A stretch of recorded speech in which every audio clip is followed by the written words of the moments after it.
Bienvenidos a este espacio informativo del Poder Judicial de la Federación, hoy viernes 8 de noviembre. Soy Laura Murillo y le presentaremos la información más importante generada dentro del Poder Judicial de la Federación y, por supuesto, en el territorio nacional. Damos la bienvenida a Osiris Rostro, quien nos acompaña en la interpretación en lengua de señas mexicana. Comenzamos.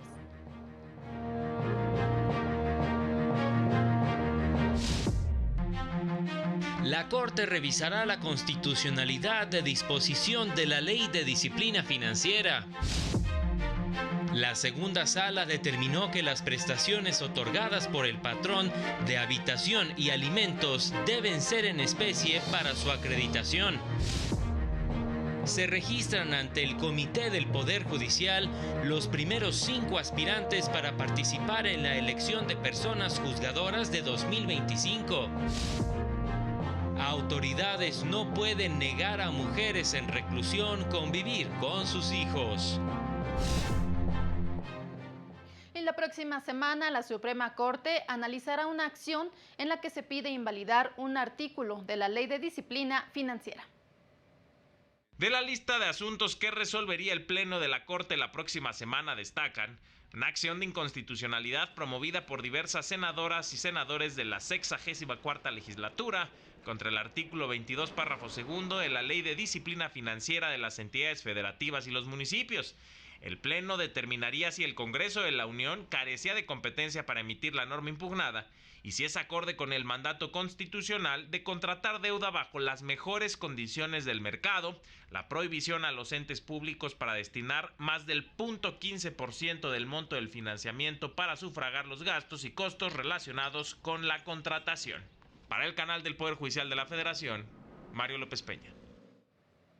La segunda sala de la Corte determinó que para que las prestaciones de habitación y alimentación puedan excluirse como parte del salario base de cotización en términos del artículo 27, fracción quinta de la Ley del Seguro Social, su entrega debe realizarse necesariamente en especie. La sala explicó que se trata de un beneficio a favor del patrón que, de entregarse en efectivo, desvirtuaría la naturaleza de la excepción, pues se trataría de dinero que, aunque se afirme que se utilizaría en el pago de habitación y alimentos, no podría comprobarse su destino. Esta imposibilidad podría traducirse en una disminución de las cuotas obrero-patronales y, por ende, en un perjuicio al derecho a la seguridad social de las personas trabajadoras, pues no se integraría a su sueldo base de cotización. Personas juzgadoras lamentaron que con la reforma judicial serán cesadas decenas de mujeres que lograron romper el techo de cristal en el Poder Judicial. Juana Fuentes, directora de la Asociación Nacional de Magistrados de Circuito y Jueces de Distrito del Poder Judicial de la Federación, aseguró que la profesionalización en la impartición de justicia federal será uno de los grandes pendientes tras la elección popular de personas juzgadoras. Hoy queda este juicio de amparo, este mecanismo constitucional, y no únicamente en el terreno de juicio de amparo, sino también en estas acciones de inconstitucionalidad, en las controversias constitucionales. La decisión de ellas quedará pues en manos totalmente políticas y muy probablemente, si es que no de forma segura lo digo, quedará en manos de personas cuyos intereses personales sean los que prevalezcan al momento de la decisión judicial. En foro de análisis organizado por la Facultad de Derecho de la Pontificia Universidad Católica del Perú, José Ramón Cosío Díaz, ministro en retiro de la Suprema Corte, subrayó que la elección popular implicará retos operativos mayúsculos, pues al menos a nivel federal serán electas alrededor de 800 personas. ¿Cómo voy a saber yo quiénes son los nombres de las personas por las que voy a votar? Y esto que empieza pareciendo un problema simple, me parece que es uno de los elementos más importantes de la legitimidad de la reforma. Aquí el problema es que tengo que poner el nombre de las personas. En México siguen existiendo tasas importantes de analfabetismo. Hay personas, y me pongo en ese caso, que tenemos una letra tan pésima que es altamente probable que anulen nuestro voto. Pero más allá de estas condiciones que pueden ser marginales, el tiempo que va a tomar la votación va a ser extraordinariamente grande.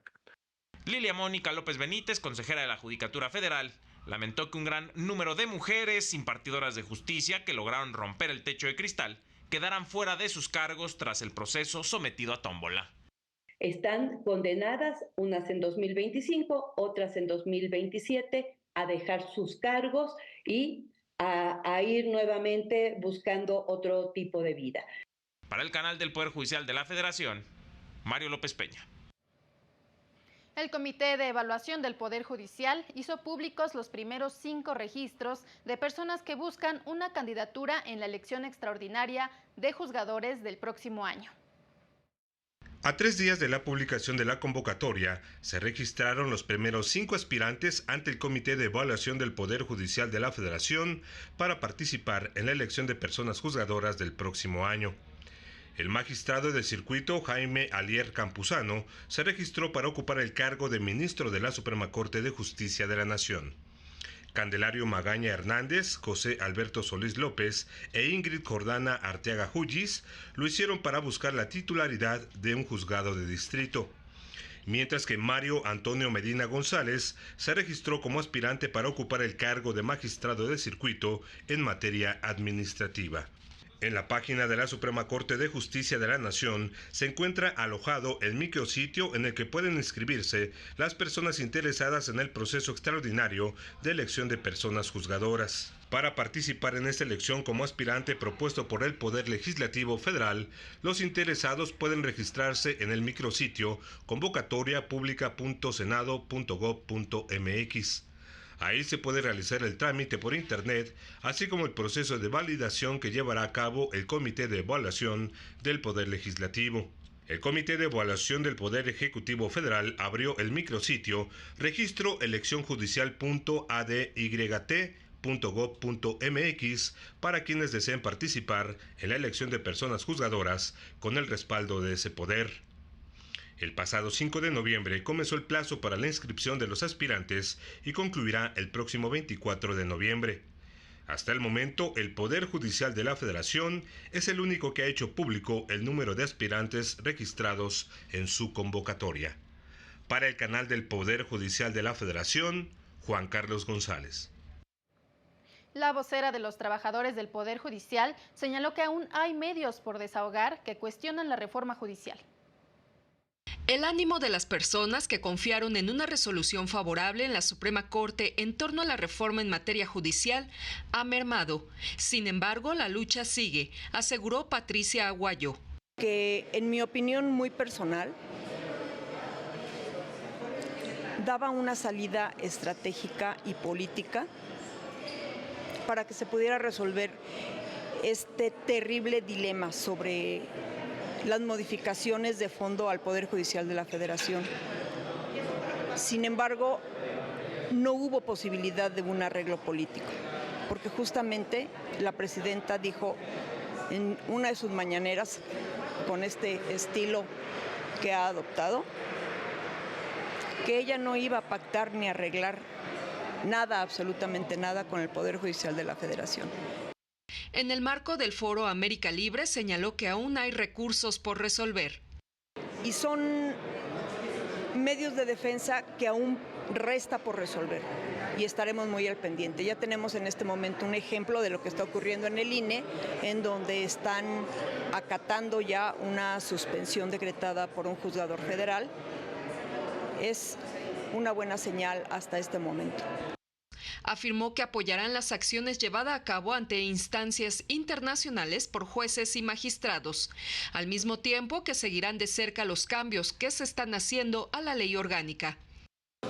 Estamos detectando nuevas intromisiones fuertes ahora con la ley orgánica que acaba de ser publicada en la Gaceta Parlamentaria de la Cámara de Diputados, y que habrá de ser analizada con detenimiento por parte del equipo de trabajo que tenemos con nuestros compañeros, que sabemos que todos somos abogados, todos somos juristas y entendemos perfectamente bien para dónde va todo esto. Aunque en algunas instancias jurisdiccionales ya reanudaron labores, dijo, este próximo 11 de noviembre se reabrirá el Palacio de Justicia Federal. Para el canal del Poder Judicial de la Federación, Citlali Pérez. En más temas, especialistas advirtieron que si no se pone fin al sistema que reproduce los feminicidios, nunca se acabará con este flagelo. La relación directa que existe entre ciudades con desarrollo industrial y un PIB elevado y el aumento de casos de feminicidio en México se expone en el libro Reexistimos, el feminicidio y telaraña de poderes, donde la autora Emanuela Borsaquielo se centró en el estudio durante una década de casos ocurridos en Ciudad Juárez, Chihuahua y Guanajuato. Podemos tener un trabajo, podemos tener un nivel de desempleo muy bajo, podemos tener un PIB, un Producto Interno Bruto que crece cada año. La pobreza no es igual a violencia, pero la desigualdad social de todo tipo sí. Entonces, establecer esta relación en cada territorio es crucial, porque podemos resolver casos. Pero el problema es que si no transformamos el sistema que reproduce los feminicidios, nunca vamos a acabar con eso.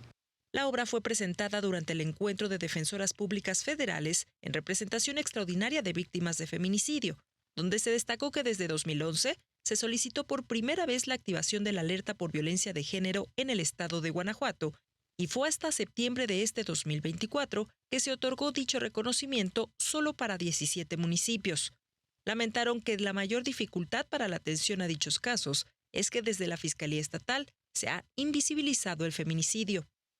Pues durante 17 años fue el mismo fiscal general del Estado, durante casi 3 sexenios. Y esa fue la problemática. No se tiene una fiscalía especializada para la atención de la violencia feminicida. Es decir, todas las denuncias se van a la Fiscalía de Homicidios, a la unidad de homicidios, y ahí se determina si fue homicidio o fue feminicidio. Indicó que ello complica realizar el reconocimiento de tentativa por feminicidio, pues casi todo se clasifica como violencia familiar y lesiones. Para el canal del Poder Judicial de la Federación, Lorena Sánchez Cabrera. Y es momento de hacer una breve pausa. Al regresar, la Universidad Panamericana Campus Santa Fe ganó la competencia de litigio El Camino hacia la Suprema Corte.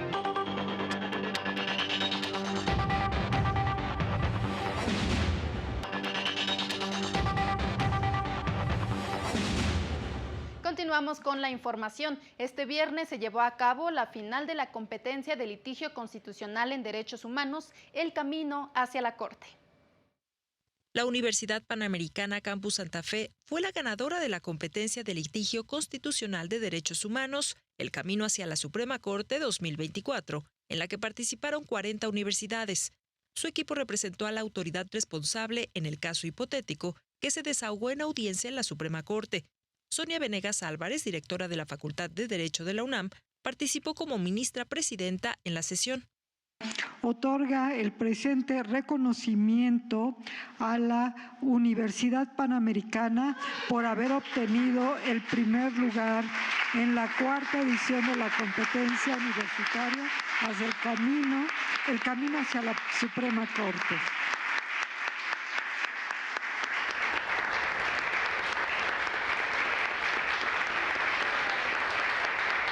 Disputaron la final con la Universidad Cristóbal Colón, que representó a la parte quejosa.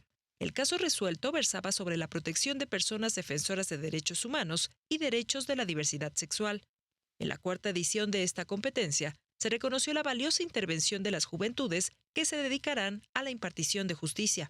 Plantearon un caso que para mí era incontrovertible y me parece que incluso dejaron fundamentos en su argumentación que en mi punto de vista deberían ser retomados en precedentes de la Suprema Corte. Y creo que han logrado que en momentos donde hay muchísimas incertidumbres, lo decía Ale allá, entonces más bien le estoy robando las palabras, nos regalaron también esta posibilidad de reimaginar cómo sí se pueden hacer las cosas, cómo sí se pueden plantear y desde dónde plantearlas.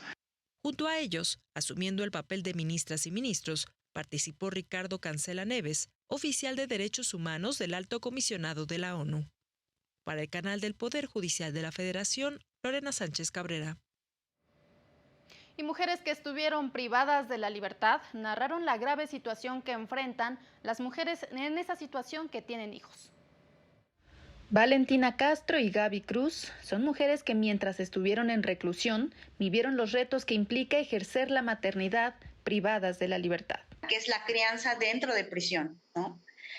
Yo desde mi experiencia les puedo decir que es muy triste y muy doloroso porque pues mis compañeras tenían a sus bebés, se enfermaban, se ponían pues tristes porque no tenían una forma de cómo poder llevar a sus hijos al doctor, no había medicamentos. Cuando la persona que cuidaba a mi hijo ya no lo quiso cuidar, me lo fue a dejar allá en el reclusorio y se quedó conmigo. Entonces el director se enojó y me dijo que mi hijo no podía estar porque simplemente los niños podían estar hasta los 3 años, ¿no? Y mi hijo pues yo no tenía 3 años. Entonces yo batallé mucho con mi hijo porque ahí no teníamos acceso a la alimentación, no teníamos acceso a la atención médica. En un seminario sobre mujeres privadas de la libertad, maternidades y derechos de la niñez que organizó la Universidad Autónoma Metropolitana, mujeres que estuvieron en prisión llamaron a generar políticas que mejoren la calidad de vida de los hijos de las mujeres reclusas. Como a darle mejor calidad de vida a los niños dentro del reclusorio, porque como lo dijo Valentina, no es un lugar para niños, pero pues tampoco se le puede negar a una madre estar con sus hijos. Especialistas alertaron que América Latina concentra la tasa más alta del mundo de mujeres privadas de la libertad, lo que se vincula con el endurecimiento de las políticas criminales contra las drogas y el uso excesivo de la prisión preventiva. En consecuencia, los efectos del encarcelamiento femenino impactan en la vida de las mujeres de una forma desproporcionada y diferenciada en comparación con los hombres. Y durante la presentación de un libro se advirtió que el problema del sistema de justicia en México no estaba en el Poder Judicial, sino en las fiscalías. Con el propósito de dar a conocer la cultura jurídica y la función de los jueces en México, se presentó el libro Cultura Jurídica, Orígenes Sociopolíticos y Carreras Profesionales de los Jueces en México. Durante el evento, en el Instituto de Investigaciones Jurídicas de la UNAM, la magistrada María Amparo Hernández reveló que la verdadera democratización del Poder Judicial surgió con la creación del sistema de carrera judicial. Que cualquier persona viniendo de cualquier estrato socioeconómico, así fuera el más bajo y así fuera el primer abogado en su familia, la primera persona en su familia con un título universitario, pudiera acceder a un puesto de este grado. Indicó que los jueces no son una élite, sino servidores públicos que han alcanzado sus posiciones por mérito y preparación. A mí me hubiera gustado que este libro lo conociéramos antes, se hubiera podido socializar mejor y oportunamente, porque creo que hay tanta información ahí documentada que hubiera quedado totalmente claro que no somos una élite. Por su parte, Azul Aguilar, autora de la obra, indicó que es una herramienta para entender cómo los factores sociales y políticos influyen en la función judicial en México. Cuenta que el problema del sistema de justicia y de acceso al sistema de justicia que tenemos en México no estaba en el Poder Judicial, sino estaba en las fiscalías. Para el canal del Poder Judicial de la Federación, Rosy García.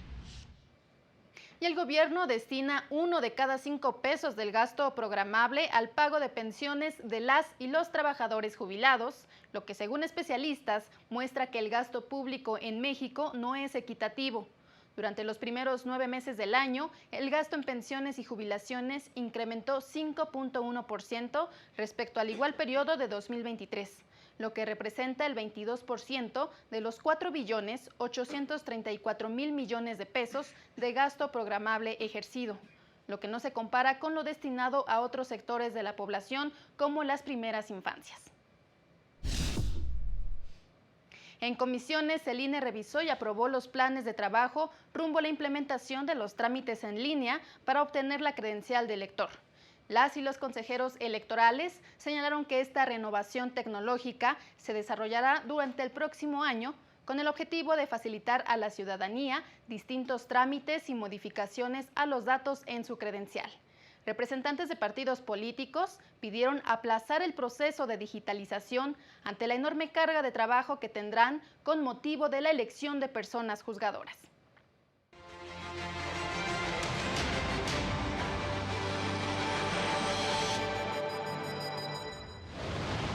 La jueza Karina Martínez Jiménez, adscrita al Juzgado de Primera Instancia en materia penal del Sistema Acusatorio y Oral en Piedras Negras, Coahuila, obtuvo una suspensión provisional que le permite regresar a su cargo, tras haber sido suspendida el pasado 18 de octubre.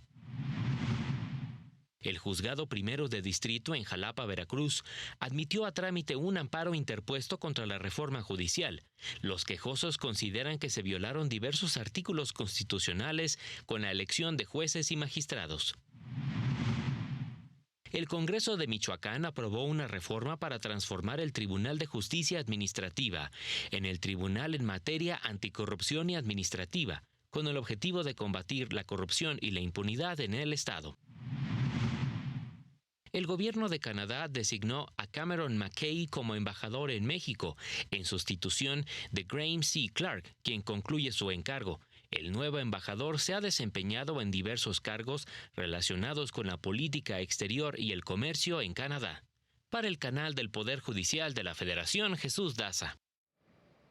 En información internacional, organizaciones feministas de Estados Unidos convocaron a una manifestación contra el virtual presidente electo Donald Trump en todo el país el próximo 18 de enero de 2025, 2 días antes de que tome protesta.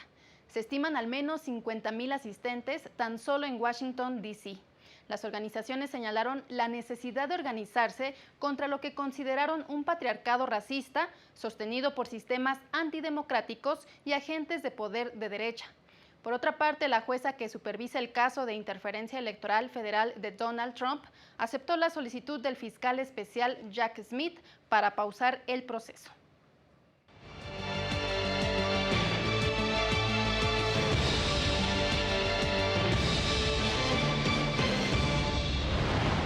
En Colombia se llevó a cabo la ceremonia conmemorativa del aniversario de la toma y retoma del Palacio de Justicia que provocó la muerte de más de 100 personas. Todos los detalles en el reporte sobre la magistratura en el mundo, que ustedes pueden consultar en la página web de la Suprema Corte de Justicia de la Nación, así como en las redes sociales de nuestro alto tribunal. Vamos a la información. La Corte Suprema de Chile dio a conocer la resolución íntegra que aprobó la remoción de la ministra Ángela Vivanco Martínez. Sostiene la resolución que la ministra, durante el desempeño de su cargo, se apartó de las virtudes que debían regir su proceder y, con ello, degradó la credibilidad y prestigio de la judicatura. No obstante, que su jerarquía le exigía velar celosamente por la imagen institucional del Poder Judicial. En tal sentido, la garantía de inamovilidad de que gozaba debe ceder por la transgresión de los principios de la independencia, imparcialidad, probidad, integridad y transparencia por haber comprometido gravemente con su mal comportamiento los cimientos del Estado de Derecho. El alto tribunal declaró que no ha tenido un buen comportamiento en el ejercicio de sus funciones y, en consecuencia, se acuerda la remoción de su cargo como ministra de esta Corte Suprema de Justicia. En India, la Corte Suprema reconoció el derecho a vivir en un medio ambiente libre de contaminación. En su sentencia, la Corte destacó la relevancia constitucional de los derechos amparados por el artículo 21 y subrayó la necesidad de aplicar con mayor rigor las disposiciones legales ambientales, particularmente ante los casos de quema de rastrojos que contribuyen a la contaminación. La orden judicial solicita la colaboración de los gobiernos estatales y federal en el cumplimiento de las leyes ambientales, haciendo hincapié en la aplicación efectiva de sanciones y en la implementación de medidas específicas para combatir la contaminación del aire en Delhi y en sus áreas aledañas. Sostiene la Corte que los gobiernos deben abordar la cuestión de cómo protegerán el derecho de los ciudadanos a vivir con dignidad y en un medio ambiente libre de contaminación.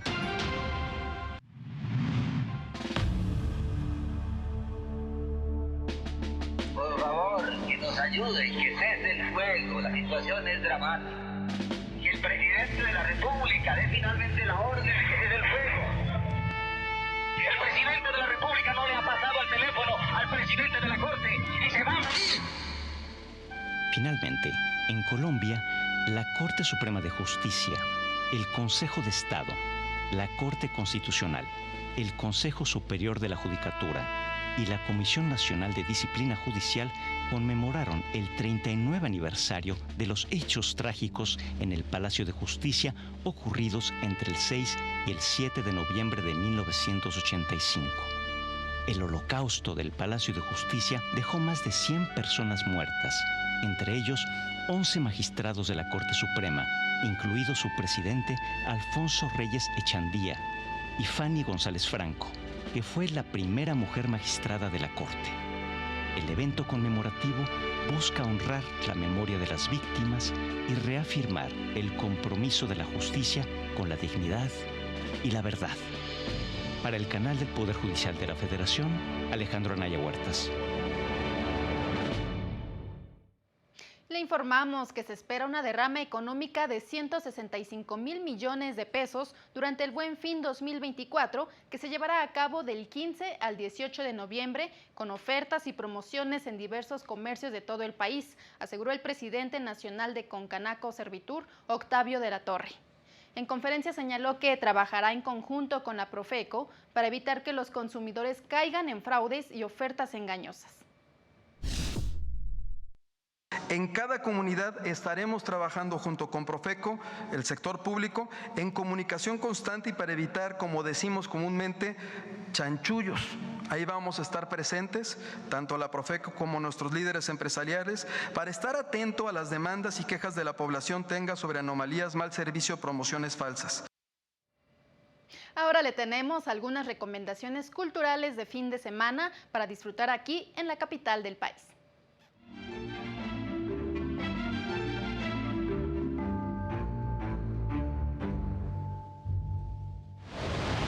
La Ciudad de México intentará romper el récord mundial de la mayor cantidad de mariachis cantando al unísono en el Zócalo capitalino este domingo a partir de las 12:30 horas, como parte del primer Congreso Mundial del Mariachi, que también albergará conciertos y verbenas en distintos lugares de la capital.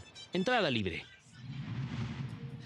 Ya inició el Festival Eurojazz 2024 en el Centro Nacional de las Artes, con lo mejor del jazz desde el viejo continente y propuestas nacionales. Este domingo disfruta del cuarteto mexicano de Adrián Oropesa y Hanna Hipaka Malinen de Finlandia, a partir de las 13 horas. Entrada libre. La 11ª edición del Gran Salón México es una iniciativa independiente que promueve y difunde la ilustración mexicana, con decenas de actividades gratuitas y la presencia de grandes artistas e ilustradores locales, en el Centro Cultural Laguna. Entrada libre. En el marco de la 8ª Semana Nacional de Desarrollo Sustentable del Poder Judicial de la Federación, Justicia TV presenta el documental Interacciones sobre la emergencia climática en el planeta, este sábado a las 22 horas. Y el domingo, en punto de las 16 horas, conozca las maravillas del Parque Nacional de Phu Mat en Vietnam, en el documental Naturaleza Fantástica. Para el canal del Poder Judicial de la Federación, Jesús Daza.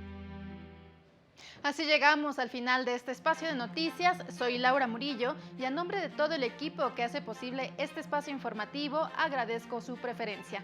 Lo invito a mantenerse en nuestra señal porque en unos minutos más, a través de La Lente, le presentaremos el capítulo Lorenzo Armendáriz, El Camino.